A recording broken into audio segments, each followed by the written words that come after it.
college football, and that is the Heisman Trophy finalists that have been named last night.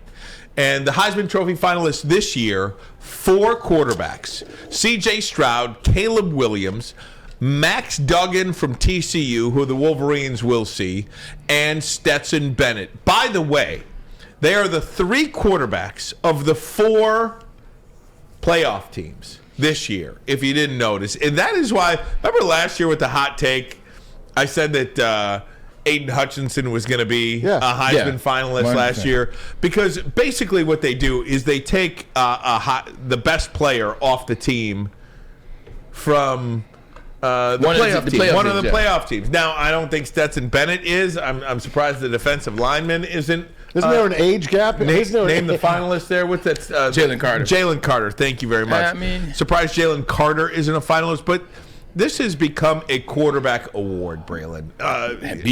It has. I think there's been 2 running backs that have won the award in the last 25 years. Derrick Henry, Mark Ingram. Yeah, Derrick Henry, Mark Ingram. In the last since 2000. Yeah.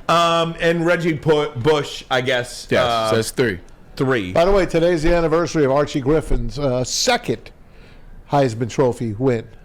Way back when, into the 70s. Look at that. Back to backer. I guess what I'm trying to tell you guys is there has been an uproar of people out there that are outraged that Blake Corum was not named a Heisman Trophy finalist. And guys, you know I love Michigan. I did not tell you we were going to fight. Listen, you know I love Michigan. I bleed maize and blue. And you know I love Blake Corum. Right. But he does not deserve to be a Heisman finalist. I said it. That's blasphemous. Blake Corum does not deserve to be up there. That's blasphemous. And I'll tell you why, Braylon. If Kenneth Walker wasn't in New York last year, Blake Corum does not deserve to be in New York this year. Let me see the stats, Fletch, if you could. Show me the stats. Because I've got a comparison of these 2 guys. Blake Corum on the left, Kenneth Walker on the right. 1,636 yards. That's more than Blake Corum. They have the same amount of touchdowns, and a 6.2 average is a little bit more for Kenneth Walker. Now, Blake Corum has had a 100-yard rushing game in each and every Big Ten game this year, aside from the Ohio State game, in which obviously he did not play. Last year, Kenneth Walker, in 6 of 9 Big Ten games, had over 100 yards rushing. You will look at, and people will point to, the weak schedule that Michigan has played, to no fault of Blake Corum's, but he needed to play in that Ohio State game, and even he needed to play in the second half of that Illinois game.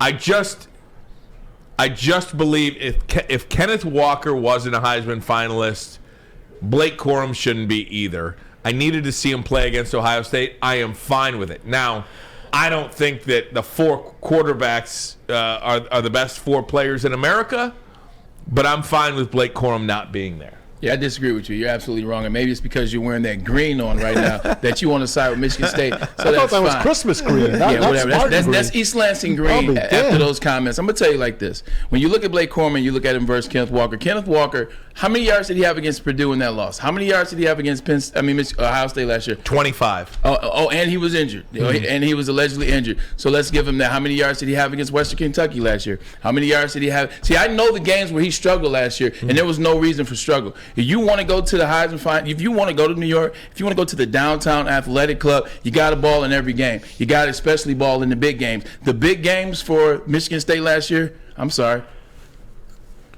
I felt like I was doing that all game looking for Kenneth Walker, with the exception of the Michigan game, which he had a tremendous game, and I will give him that. You look at Blake Corum, everything Michigan did on offense ran through one person, Blake Corum. Every game this year ran through Blake Corum. It wasn't Cade McNamara, it wasn't J.J. McCarthy, it wasn't Ronnie Bell, it wasn't Schoonmaker, it wasn't Loveland. What's up, brother? I see you. Don't worry, your hat's looking okay. It wasn't any of those individuals. It was Blake Corum. How many times did Blake Corum split time with Donovan Edwards just because they were playing less than equitable teams? He's splitting time and still getting 1,463 yards, 18 touchdowns, 5.8 a carry. This is the guy that Michigan put everything on his back to carry them to where they are right now. Granted, he didn't play another Ohio State game, and Donovan Edwards came up for them huge in that game. That would have been a big moment for Blake Corum, and then obviously the Purdue game would have been a big moment for him as well. But they are in those games because of number 2. They played in that Ohio State game for something because of number 2.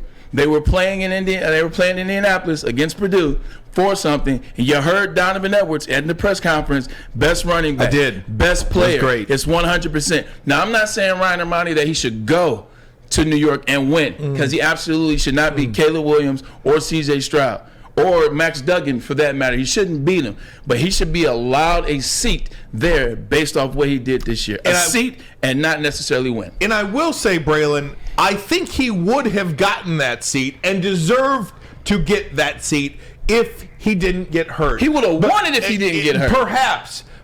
But the problem that I have with it is he did get hurt. In a game and a half, pretty much the 2 toughest games that Michigan has had on the schedule is Ohio State, and that Illinois rush defense was as good as any. And he did have over 100 yards in that game, but he didn't play in the second half when his team did need him. His team did struggle. If they had Blake Corum, and if he played against Ohio State, I do think he would have been in New York, and he should have been. And you're right, he probably would have won it, a 13-0 Michigan team with a dominating performance against the Buckeyes. But the problem is he didn't. So his numbers are what they are. And in a season where the Big Ten is as bad as any conference, especially Power 5, but I mean, you could look at it up and down the row. The Big Ten Conference is really bad this year.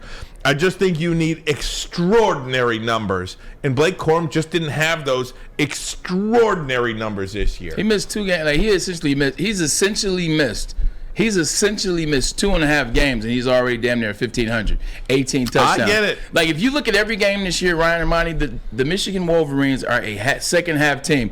Who does that second half go to? It goes to Blake Corum, whether it's at Kinnick Stadium in Iowa, whether it's against Illinois, which, like you said, he didn't play as much in the second half, whether it's the Maryland game that they struggle, whether it's the Indiana game that they struggle. Let's not forget all of these almost losses. Let's not forget all of these moments where Michigan really needed a guy to trust, a guy to give the ball to, a guy to put their shoulders up, a guy to put everything on the shoulder. That was Blake Corum. So once again, I stand by the fact that Blake Corum, for his body of work, and you look at where Michigan is, and it's because of Blake Corum. He deserves to be in New York. Didn't say he deserves to win because he doesn't, but he deserves to be there, especially if you're going to have 4 guys there. Nobody even gave Stetson Bennett a look until you had nobody else to go to.